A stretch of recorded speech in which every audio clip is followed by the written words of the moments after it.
Hello and welcome to the very first videos concerning the rule of orders and how does the C language do its own uh, mathematical calculation, the arithmetics operation.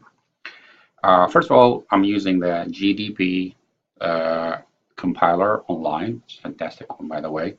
I'm going to go ahead and remove the comments on the top to give me a bigger area. And I'm going to go ahead and enlarge the view a little bit so you could see it better. Uh, this is the skeleton.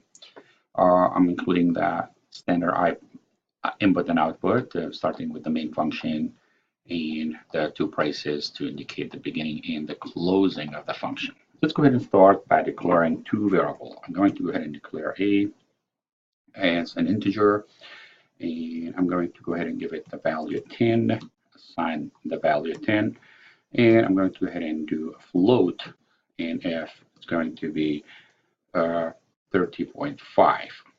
So both data type, integer and float. Let's go ahead and say A is assigned to now 3 multiplied by 10 multiplied by actually 3. Here we go, multiplied by 3 again.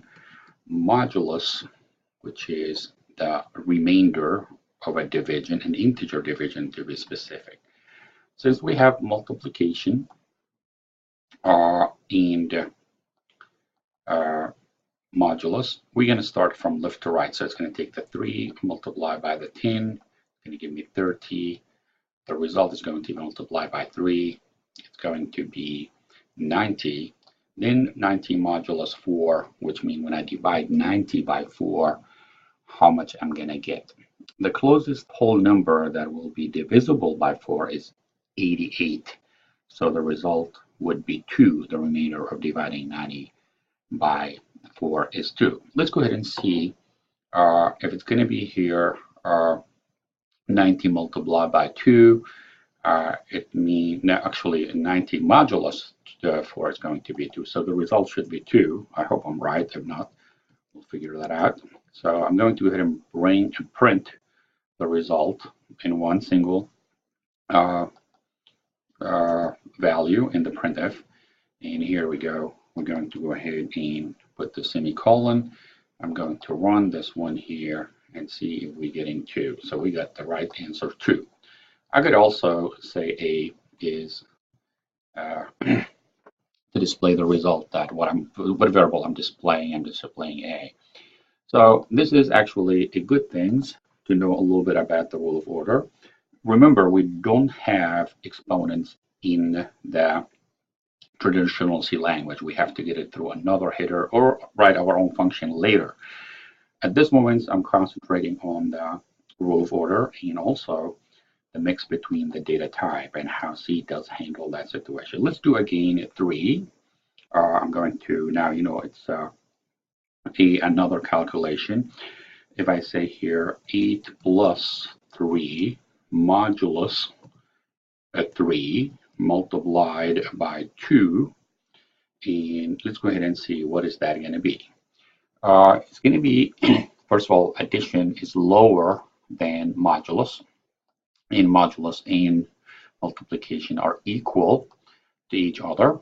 So therefore, it's going to be doing the modulus first. 3 modulus 3 is 0, multiplied by 2 is 0, and 8 plus 0 is going to be stored in A. So A is going to be 8. Let's go ahead and prove that is the right things.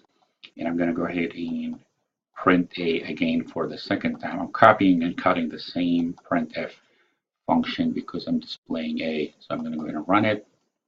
And notice that I had A is 2 initially, and I had now A as 8. Let's continue with this. And we're going to go ahead and do now multiple parentheses. Multiple parentheses. I'm going to say A first is assigned to, say here, I'm doing 3 parentheses. I'm going to go ahead and say 3 plus 4 multiplied by 2.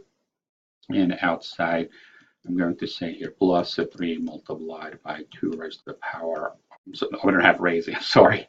This is coming from an Excel background. I'm going to go ahead and say modulus 3 again, or 4. And the last thing I'm going to go ahead and say plus 3. And here we go. We're going to go ahead and do this very, very slowly. So I'm going to go ahead and do this with multi-line comment.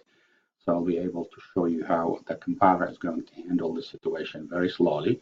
So first of all, A is going to be looking at the most inner parentheses first, which is going to be 3 plus 4 multiplied by 2. I need to do 3 plus 8. The multiplication has to take place, and I'm going to go ahead and not even look at those. I'm going to copy those as they are. So I'm going to go ahead and copy and paste it. We're doing this manually. We have to show the work one step at a time. But let's go ahead and continue. A is going to be another parentheses. Now I'm going to remove the most inner parentheses because 3 plus 8 is 11. But I'm going to go ahead and combine those two together. So I have now a new most inner parentheses, which is this one here. As you notice, I have 11 plus 11 plus 11 plus 3 multiplied by 2 modulus 4. I have to do the multiplication first. So 11 plus 6 modulus 4. And I'll go ahead and do that. Tab it. It's not too much to copy and paste. So I'm going to continue doing this. So I'm going to go ahead and say 11 plus 6. Sorry, here 11 plus 6 modulus 4. It's going to do the modulus first. 11 plus 6 modulus 4 is 2, because when I divide 6 by 4, it's going to be the remainder of 2 plus a 3. And we're going to go ahead and do this one more time. Actually, a couple more times. It's going to be 11, the most inner parentheses, plus a 3. And I need another.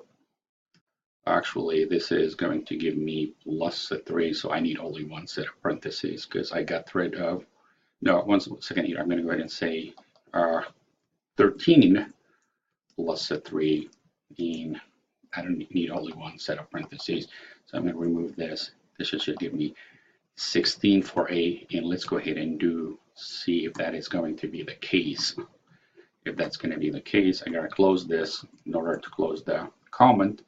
And now I could go ahead and print A one more time based on the fact this is going to be another calculation for A. So this third calculation for A in line 17. And I'm going to go ahead and run that. Hopefully we'll get 16. If not, we'll go ahead and trace where did I make the mistake. And here we go. It is 16. So actually we had a 3 run for the integer type of data, 8 and 16. I'm going to stop here. I don't want to bore you to death with very long videos. We're going to have another video soon that is coming. Okay. Thank you.